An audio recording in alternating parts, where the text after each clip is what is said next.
Balanagar technical institute, private ITI, Mukunur, Angamali. Workshop Calculations and Science for second years. നമുക്കിന്ന് പഠിക്കാനുള്ളത് ഫ്രിക്ഷന്റെ second പാർട്ടാണ്. ഫ്രിക്ഷന്റെ first പാർട്ടിൽ നമ്മൾ ഫ്രിക്ഷൻ എന്താണെന്നും അതിന്റെ ടൈപ്സ് എന്താണെന്ന് പഠിച്ചു.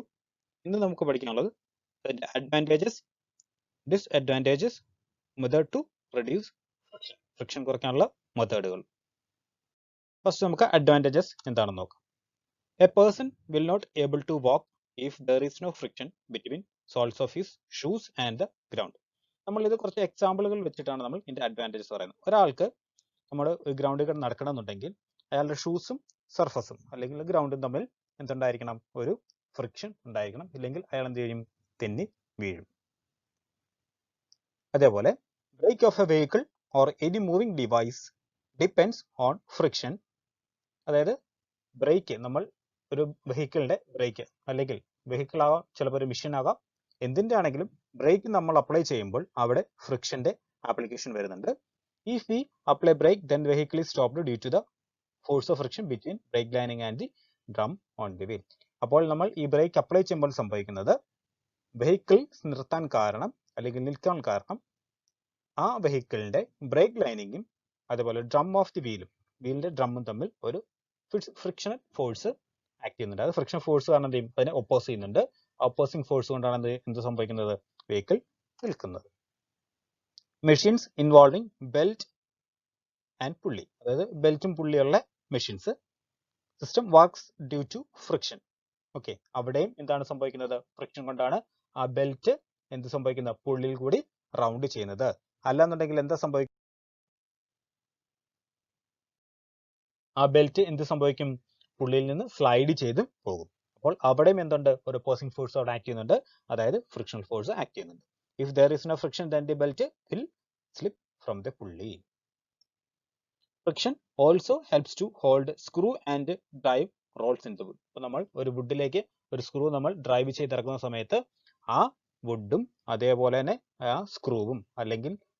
സ്ക്രൂവും അതേപോലെ തന്നെ ഡ്രൈവിംഗ് തമ്മിൽ എന്തുണ്ടാവുന്നുണ്ട്? ഒരു ഫ്രിക്ഷണൽ ഫോഴ്സ് ഉണ്ടാവുന്നുണ്ട്. അതുകൊണ്ടാണ് ഇത് സംഭവിക്കുന്നത്? ആ വുഡിലേക്ക് അത് അപ്ലൈ ചെയ്ത് ഇറങ്ങി പോകുന്നത്. ഇനി നമുക്ക് ഡിസ്അഡ്വാൻറ്റേജസ് നോക്കാം. അപ്പോൾ ഫ്രിക്ഷന്റെ ആപ്ലിക്കേഷൻ അല്ലെങ്കിൽ അതിന്റെ ആപ്ലിക്കേഷൻ നമ്മുടെ പ്രാക്ടിക്കൽ ലൈഫിൽ വരുന്നത് കൊണ്ട് അവിടെ ഉണ്ടാകുന്ന disadvantages. 100% efficiency of a machine cannot be achieved as some energy is always due to overcome the frictional force. ഈ ഫ്രിക്ഷണൽ ഫോഴ്സ് ഉണ്ടാവുന്നത് കൊണ്ട് അല്ലെങ്കിൽ റെസിസ്റ്റൻസ് അവിടെ ഉണ്ടാകുന്നത് നമ്മൾ എന്ത് ചെയ്യും? കൂടുതൽ ഫോഴ്സ് നമ്മൾ അപ്ലൈ ചെയ്യും. അപ്പോൾ നമുക്ക് എന്ത് സംഭവിക്കുന്നു? അവിടെ 100% ആയ ഒരു മെഷീൻ നമുക്ക് ഉണ്ടാക്കിയെടുക്കാൻ പറ്റില്ല, അല്ലെങ്കിൽ 100% എഫിഷ്യൻസി നമുക്ക് ആ മെഷീനിൽ നമുക്ക് കിട്ടില്ല. അതേപോലെ തന്നെ energy which is due to overcome frictional force is converted in to heat which rises the temperature and may cause several problems in machinery. അപ്പോൾ നമ്മൾ ബ്രേക്ക് അപ്ലൈ ചെയ്യുമ്പോഴോ അല്ലെങ്കിൽ നമ്മൾ ഫ്രിക്ഷണൽ ഫോഴ്സിന്റെ ആപ്ലിക്കേഷൻ വരുമ്പോഴോ അവിടെ ഈ ഫ്രിക്ഷണൽ ഫോഴ്സ് ഉള്ളത് കൊണ്ട് അവിടെ കൂടുതൽ ഹീറ്റ് പ്രൊഡ്യൂസ് ചെയ്യുന്നു. അപ്പോൾ നമ്മൾ ബ്രേക്ക് അപ്ലൈ ചെയ്യുമ്പോഴത്തേനും ഇത് പ്രസ് ചെയ്ത് നിർത്തുമ്പോൾ അവിടെ ആ ലൈനിങ്ങും അതേപോലെ തന്നെ ഡ്രമ്മും തമ്മിൽ അവിടെ പ്രസ് ചെയ്യുന്ന വരുന്നത് കൊണ്ട് കൂടുതൽ ഫോഴ്സ് അവിടെ അപ്ലൈ ആവുന്നു. കൂടുതൽ ഫോഴ്സ് അവിടെ അപ്ലൈ ആകുമ്പോഴത്തേന് കൂടുതൽ ഫ്രിക്ഷൻ അവിടെ നമുക്ക് വരുന്നു. അങ്ങനെ വരുന്നത് കൊണ്ട് അവിടെ എന്ത് സംഭവിക്കുന്നു? കൂടുതൽ ഹീറ്റ് അവിടെ ഫോം ചെയ്യുന്നു. കൂടുതൽ ഹീറ്റ് ഫോം ചെയ്യുമ്പോൾ എന്ത് സംഭവിക്കും? ആ ബ്രേക്ക് ലൈനിങ്ങിന് ഡാമേജ് ഉണ്ടാകാം, അതേപോലെ തന്നെ നമ്മുടെ ബ്രേക്കിന് ഡാമേജ് ഉണ്ടാകാം. അപ്പോൾ പ്രോബ്ലംസ് എന്തുണ്ടാകുന്നു? മെഷീനറിയിൽ ഉണ്ടാകാൻ ചാൻസ് ഉണ്ട്. അതാണ് ഒരു ഡിസഡ്വാൻറ്റേജ്. അടുത്ത് നോക്കാം. Heat produced due to friction may also cause wear and tear of moving parts of the machinery. അതേപോലെ തന്നെ ഈ ഹീറ്റ് ഉണ്ടാകുന്നുണ്ട്, എന്ത് സംഭവിക്കുന്നു? Wear and ടിയറും എന്തുണ്ടാകുന്നുണ്ട്? മെഷീൻസിൽ ഉണ്ടാകുന്നുണ്ട്.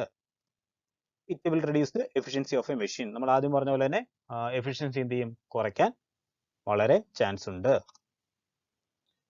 It reduce the speed of the moving object. Frictional force ഉള്ള അതിൽ ഒപ്പോസിംഗ് ഫോഴ്സ് വരുന്നതുകൊണ്ട് സ്പീഡിനും എന്തുണ്ടാവുന്നുണ്ട്?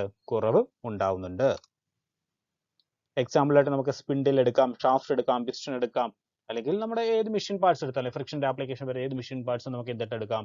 ഇതിന്റെ എക്സാമ്പിൾസ് ആയിട്ട് എടുക്കാം. അവിടെ എല്ലാം എന്തുണ്ടാകുന്നുണ്ട്? എഫിഷ്യൻസി കുറയുന്നുണ്ട്, സ്പീഡ് കുറയുന്നുണ്ട്, അതുപോലെ തന്നെ ഹീറ്റ് പ്രൊഡ്യൂസ് ചെയ്യുന്നുണ്ട്, ടിയർ ആൻഡ് വിയർ ഉണ്ടാകുന്നുണ്ട്. ഇതെല്ലാമാണ് ഫ്രിക്ഷന്റെ ഡിസ്അഡ്വാൻറ്റേജസ്. ഇനി നമുക്ക് എങ്ങനെ ഫ്രിക്ഷൻ അവിടെ റെഡ്യൂസ് ചെയ്യാം എന്ന് നോക്കാം. അതാണ് method to reduce friction by using suitable lubricants between moving parts. നമ്മൾ ലൂബ്രിക്കൻസ് ഉപയോഗിച്ച് കഴിഞ്ഞാൽ എന്ത് സംഭവിക്കും? അവിടെ അതിന്റെ മൂവ്മെന്റ് വളരെ സ്മൂത്ത് ആകും. അങ്ങനെ നമുക്ക് എന്ത് സംഭവിക്കും? ഫ്രിക്ഷനെ റെഡ്യൂസ് ചെയ്യിക്കാൻ പറ്റും. അപ്പം കൂടുതൽ എഫിഷ്യൻസി നമുക്ക് അവിടെ ഉണ്ടാക്കിയെടുക്കാൻ പറ്റും. അപ്പം ഓയിൽ അല്ലെങ്കിൽ ഗ്രീസ് ഒക്കെയാണ് നോർമലി നമ്മൾ ഉപയോഗിക്കുന്ന lubricants. By polishing the surface to make them smooth. അപ്പോൾ ഒരു ഹാർഡ് ആയിട്ടുള്ള സർഫസ് അല്ലെങ്കിൽ റഫ് ആയിട്ടുള്ള സർഫസ് ആണെന്നുണ്ടെങ്കിൽ അവിടെ ഫ്രിക്ഷൻ നമ്മൾ കൂടുതൽ വരും.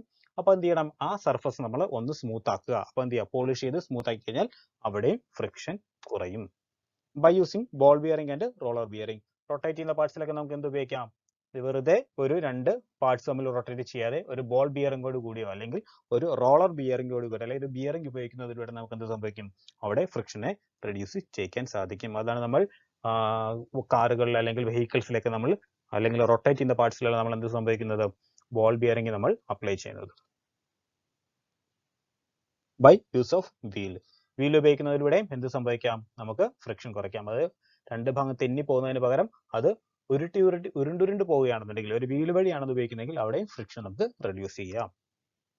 അടുത്തത് by proper selection of materials. അതേപോലെ മെറ്റീരിയൽസ് നമ്മൾ ഉപയോഗിക്കുന്ന മെറ്റീരിയൽസ് അനുസരിച്ചും അതിന്റെ ഫ്രിക്ഷനിലെ വാല്യൂസിന് നമുക്ക് കുറയ്ക്കാൻ പറ്റും. ഹാർഡ് ആണോ അല്ലെങ്കിൽ റഫ് ആണോ അല്ലെങ്കിൽ കൂടുതൽ ബ്രിട്ടിൽ ആണോ അല്ലെങ്കിൽ ഡക്റ്റിൽ ആണോ ഒക്കെ നമുക്ക് നോക്കിയതിന് ശേഷം നമുക്ക് മെറ്റീരിയൽസിന്റെ ടൈപ്പ് അനുസരിച്ച് നമുക്ക് എന്ത് ചെയ്യാം? ഫ്രിക്ഷനെ നമുക്ക് റെഡ്യൂസ് ചെയ്യാൻ പറ്റും. അതേപോലെ ബൈ യൂസിങ് സ്ട്രീം ലൈൻസ് ഉപയോഗിച്ച് കഴിഞ്ഞാൽ അവിടെ എന്ത് സംഭവിക്കും? ഫ്രിക്ഷന്റെ റിഡക്ഷൻ ഉണ്ടാകും. സ്ട്രീം ലൈൻസ് ഉപയോഗിച്ച് കഴിഞ്ഞാൽ അവിടെ ഗ്യാപ്പിൽ അല്ലെങ്കിൽ എയർ അല്ലെങ്കിൽ അവിടെ അല്ലെങ്കിൽ നമുക്ക് ലിക്വിഡ് അല്ലെങ്കിൽ ഉപയോഗിച്ച് കഴിഞ്ഞു കഴിഞ്ഞാൽ നമുക്ക് അവിടെ എന്തായിട്ട് മാറും? അത് ഒരു ലൂബ്രിക്കന്റ് ആയിട്ട് അവിടെ അപ്ലൈ ആകും. അങ്ങനെ നമുക്ക് അവിടെ എന്ത് സംഭവിക്കും? റെഡ്യൂസ് ചെയ്യിക്കാം ഫ്രിക്ഷൻ. അപ്പോൾ ഇത്രയുമാണ് നമുക്കിത് നോക്കാനുള്ളത്. നമുക്ക് അഡ്വാൻറ്റേജസ് നോക്കി, ഡിസഡ്വാൻറ്റേജസ് നോക്കി, അതേപോലെ തന്നെ റെഡ്യൂസ് ചെയ്യുന്ന മെത്തേഡ്സ് നമ്മൾ നോക്കി. അപ്പോൾ ഇത് നന്നായി മനസ്സിലാക്കി നന്നായി പഠിക്കുക. Thank you.